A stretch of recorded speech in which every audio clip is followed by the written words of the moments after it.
అవతారమూర్తైన అణువంతే పుడతాడు అమ్మ పేగు పంచుకునే అంతవాడు అవుతాడు అమ్మేగా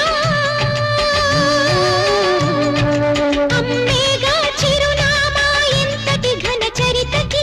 అమ్మేగా కనగలదు అంత గొప్ప అమ్మని ఎవరు రాయగలరు అమ్మాను మాట కన్న కమ్మని కావ్యం ఎవరు పాడగలరు